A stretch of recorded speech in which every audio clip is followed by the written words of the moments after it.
Hello students, सादर प्रणाम। आज हम क्लास 10th का थर्ड चैप्टर ज्योग्राफी का स्टार्ट करेंगे, जिसका नाम है वाटर रिसोर्सेज। सबसे पहले हमारा क्वेश्चन आएगा, पानी को रिन्यूएबल क्यों माना जाता है। वैसे हम इस पूरे चैप्टर को किस हिसाब से स्टडी करेंगे, सिर्फ पानी पानी पानी। सबसे पहला क्वेश्चन आएगा, व्हाई इज वाटर रिन्यूएबल। तो आप आंसर लिखेंगे, water is renewable because of the hydrological cycle और द वाटर साइकिल। फिर मैम पूछेंगे, ये वाटर साइकिल क्या होती है। It is the continuous cycle of evaporation, condensation and precipitation. Evaporation में पानी उड़ता है, कंडेंसेशन में बादल बनते हैं और प्रेसिपिटेशन में बारिश होती है। So it is the continuous cycle of evaporation, condensation and precipitation।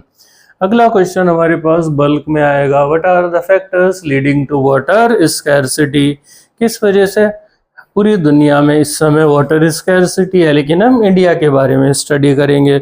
सबसे पहले इंक्रीजिंग पॉपुलेशन है, more the population more is the use of water. देखिए किस कदर जनसंख्या बढ़ती जा रही है, जितनी ज़्यादा जनसंख्या होगी उतना बहुत ज़्यादा पानी का क्या होगा, यूज होगा। पहला फैक्टर।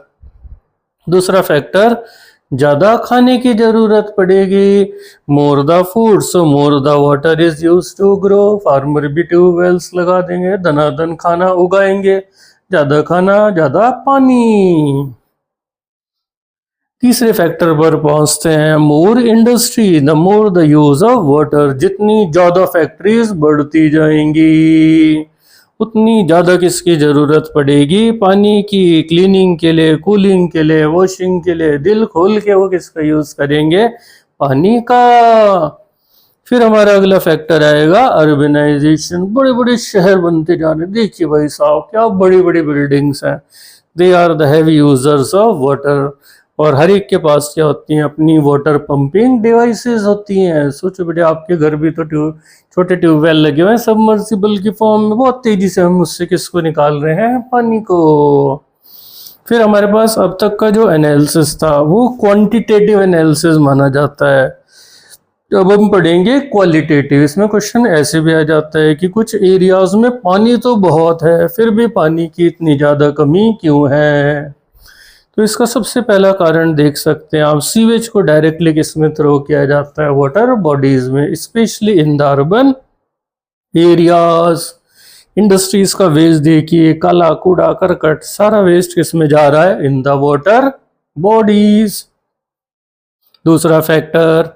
तीसरा देखिए ये सारे फर्टिलाइजर छिड़के जा रहे हैं, जो हम खाना खा रहे हैं उसके अंदर फर्टिलाइजर्स हैं, और फर्टिलाइजर्स और इंसेक्टिसाइड किसके साथ मिक्स होंगे बाद में, रेन वाटर के पास, and they will reach to the water bodies, जिससे किसकी क्वालिटी खराब हो जाएगी, पानी की। उसके बाद देखिए यहाँ पर बेथिंग चल रही है, वॉशिंग चल रही है, सोप का यूज हो रहा है, डिटर्जेंट्स का यूज हो रहा है, धनाधन धनाधन। तो एकदम से इससे क्या होगा, बहुत सारा जो हमारा पानी है आजकल वो क्या हो रहा जा रहा है, पोल्यूट होता जा रहा है। ये सारा डिटर्जेंट, सारा साबुन किस में मिक्स होगा, वाटर बॉडीज में। इमर्जन ऑफ आइडोल्स एंड एशेज, सारी जो ये मूर्तियां बनती हैं केमिकल से, एशेज होती हैं, सब किस में फेंक दी जाती हैं, वाटर बॉडीज में। तो ये 5 फैक्टर किसको खराब करते हैं, पानी की क्वालिटी को। तो जो पहले वाले 4 थे वो क्वांटिटी वाइज थे, वो क्वांटिटेटिव एनालिसिस था। बाद वाले 5 हमारा क्वालिटेटिव एनालिसिस है। अब हमारे पास कुछ नए क्वेश्चंस आएंगे। एक जल जीवन मिशन शुरू किया गया था हमारे देश में, इसमें सेफ और एडिक्वेट ड्रिंकिंग वाटर देना था गांव के इलाकों को। भाई सरकार ने क्या कहा, गांवों को तो पानी ही नहीं मिल रहा है साफ सुथरा, इन्हें भी क्या दो भाई, साफ सुथरा पोर्टेबल वाटर दो। कब लॉन्च किया गया, अगस्त 15, 2019 में, जिस दिन देश आजाद होने, पानी को भी आजाद कर दो। इसमें इंश्योरिंग करते हैं वाटर सप्लाई की। इसमें टैप कनेक्शंस को फंक्शनल बनाना है, मीन्स यानी कि बेटा कभी कहीं लाइन टूटी पड़ी, कभी कुछ हुआ पड़ा, कभी कुछ हुआ पड़ा, टैप के कनेक्शंस को क्या बना दिया, फंक्शनल। और 55 लीटर वाटर पर पर्सन पर डे को देने का टारगेट रखा गया है। आपके घर भी नहीं है तो आप अप्लाई कीजिए जल जीवन मिशन में। ये बहुत ही बढ़िया प्रोग्राम है, इससे सभी को क्या मिल सकता है, पानी। फिर हमारे पास एक आई थी अटल जल योजना, ये थोड़े से नए क्वेश्चन है, नई बुक के हिसाब से चलेंगे। अब देख सकते हैं किसने नाम पर है, अटल बिहारी वाजपेयी जी के नाम पर है। इसका ऑब्जेक्टिव क्या है कि हम सस्टेनेबल ग्राउंड वाटर मैनेजमेंट करें जहां पर पानी की कमी है। भाई सब सस्टेनेबल में एनवायरनमेंट के बारे में सोचो, सबके बारे में सोच कर चलो, होलिस्टिक अप्रोच लो।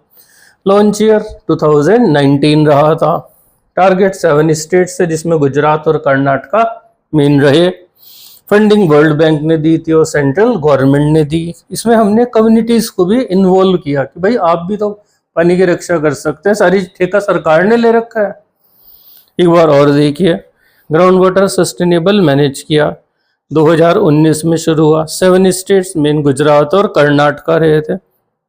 पैसा वर्ल्ड बैंक और सेंट्रल गवर्नमेंट ने दिया कोलैबोरेशन में, और लोकल कम्युनिटीज का पार्टिसिपेशन आया। तो ये क्या था हमारा मिशन।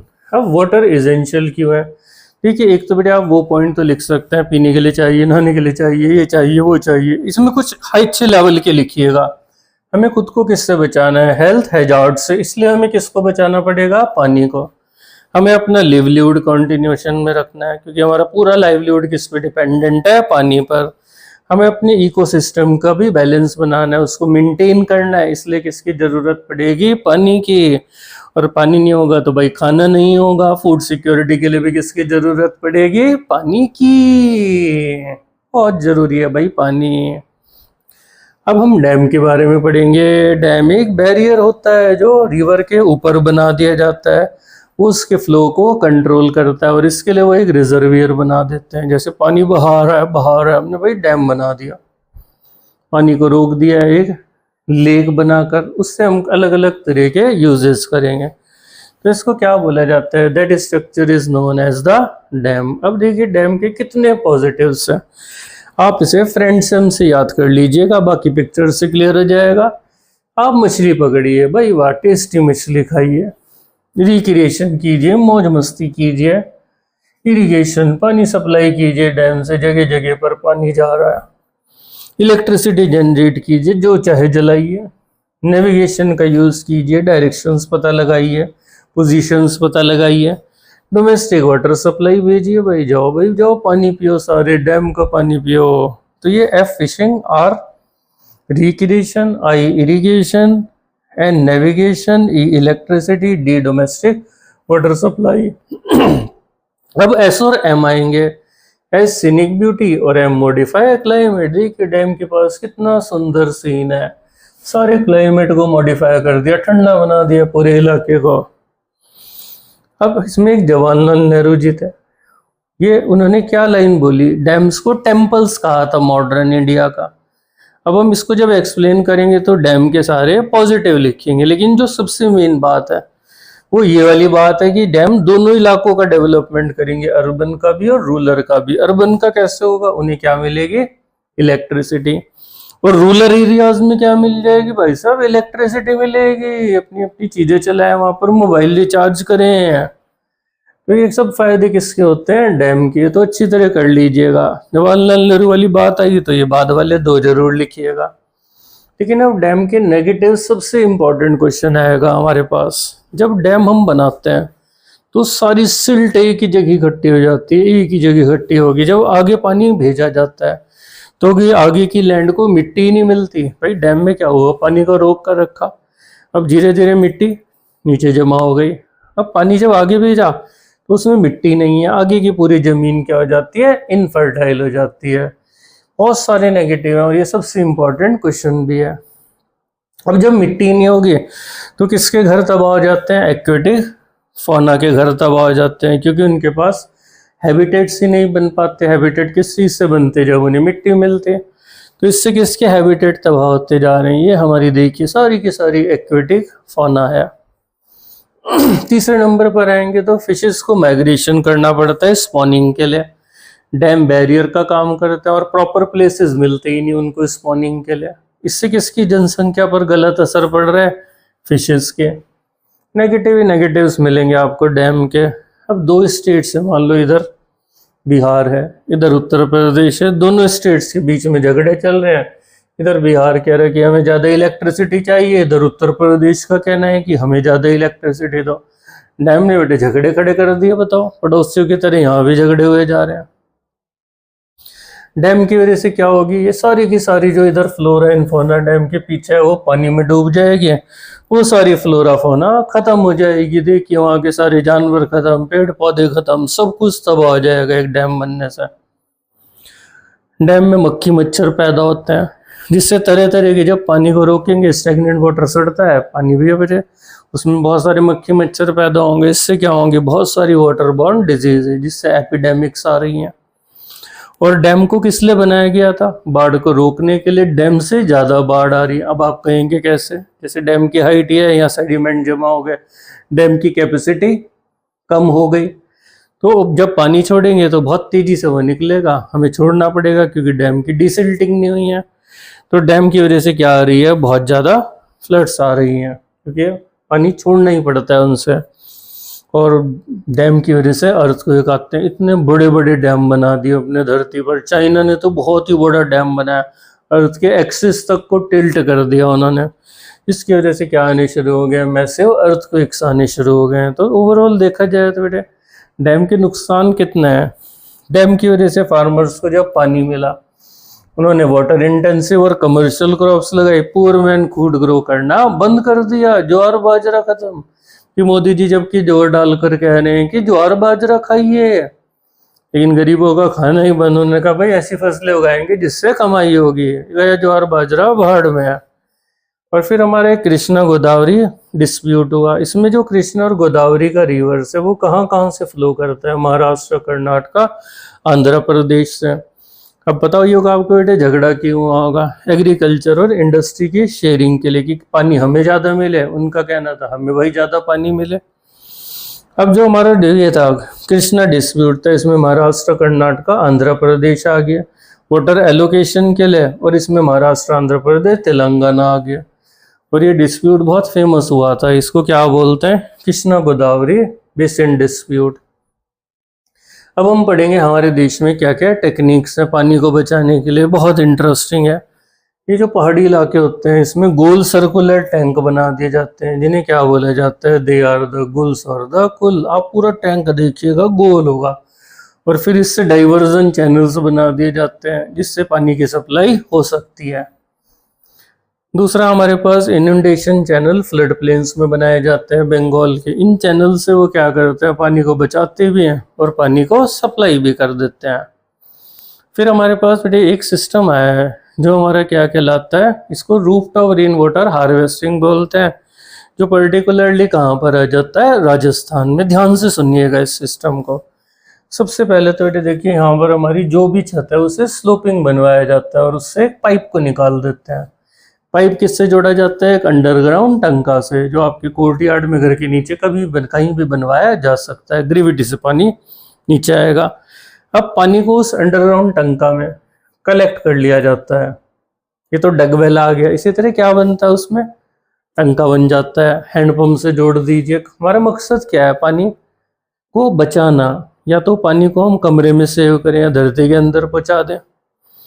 अब इसको फिल्टर कैसे करते हैं, सैंड और ब्रिक से कर दीजिएगा, और उसके बाद ये पानी स्टोर करके रखा जाता है। और जब सारे पानी खत्म हो जाते हैं राजस्थान वगैरह में, तो इस पानी को यूज़ किया जाता है और फेमस तरीके से इसे वहाँ पर पलार पानी भी बोला जाता है। कुछ तो इसके बराबर में एक रूम बनवा लेते हैं to beat the summer heat. जैसे मान लो बेटे आपका ये टैंक, बराबर में कमरा, क्या ठंडा रहेगा कमरा, मस्त।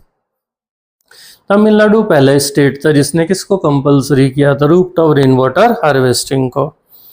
अब खादीन और जोहात कहाँ पर यूज़ किए जाते हैं, खादीन जैसलमेर में और जोहात अदर पार्ट ऑफ राजस्थान। उसमें जैसे ही किसान की एक पूरी फील्ड है, ये उसी को बिना सीजन के किसमें बदल देता है, रेन फेड स्टोरेज टैंक में, और इसमें पानी को जमा करके रखा जाता है और सॉइल का मॉइस्चर भी बना रहता है। तो ये हमारी अलग अलग तरह की टेक्निक्स हैं। अब एक गांव के बारे में पढ़ेंगे जिसका नाम क्या है, गेंडाथुर है। गेंडाथुर कर्नाटका में। और यहाँ पर हर घर क्या करता था, पहले रूफटॉप रेन वाटर हार्वेस्टिंग करता था। हर घर कितना पानी बचा लेता था, 50,000 लीटर वाटर पर सीजन। लेकिन अब इसमें लगातार डिक्लाइन आया, क्योंकि वहाँ पर एक कैनाल बनाया जिसका नाम है इंदिरा गांधी कैनाल। जब से कैनाल बना, लोगों को इजिली पानी मिला, रेन वाटर हार्वेस्टिंग गया बाढ़ में। तो ये गेंडाथुर की बात करी। और लास्ट में मेघालय में एक सबसे पुराना 200 साल पुराना सिस्टम चला आ रहा है। उसमें वो करते क्या है, जो बैम्बू के पाइप्स होते हैं इनसे पानी को दूर दूर सप्लाई किया जाता है। सिर्फ कितना पानी छोड़ते हैं, 18 to 20 लीटर्स। और पानी को कहाँ कहाँ तक पहुँचा देते हैं, 100 मीटर्स। ड्रॉप्स 20 to 80 ड्रॉप्स रहती हैं। जैसे मान लो जहाँ जहाँ पौधा है वहाँ बैम्बू में होल कर दिया और वहाँ से ड्रॉप बाय ड्रॉप गिरती रही। पाइप की पोजीशन को चेंज करके भाई साहब कंट्रोल कर लीजिए उसे। बूंदों के लिए आप होल को बड़ा छोटा कर सकते हैं। अब देखो ये सारे चैनल किस चीज़ के बने हुए हैं, बैम्बू के बने हुए हैं। अगर सड़क आ रही है तो बैम्बू ऊपर से पास हो जाता है और धीरे रिड्यूस चैनल सेक्शंस हमें देखने के लिए मिलते हैं। और धीरे धीरे पानी कहाँ पर डल जाता है, near the roots of the plants. तो ये सारे मेथड्स इंडिया में यूज़ किए जाते हैं पुराने समय से टू प्रोटेक्ट द वाटर। उम्मीद करता हूँ ये चैप्टर आपको हमने समझाया, समझ आ गया होगा। अगर समझ आया तो कुछ लाइक कमेंट कर दें और बहुत बहुत धन्यवाद।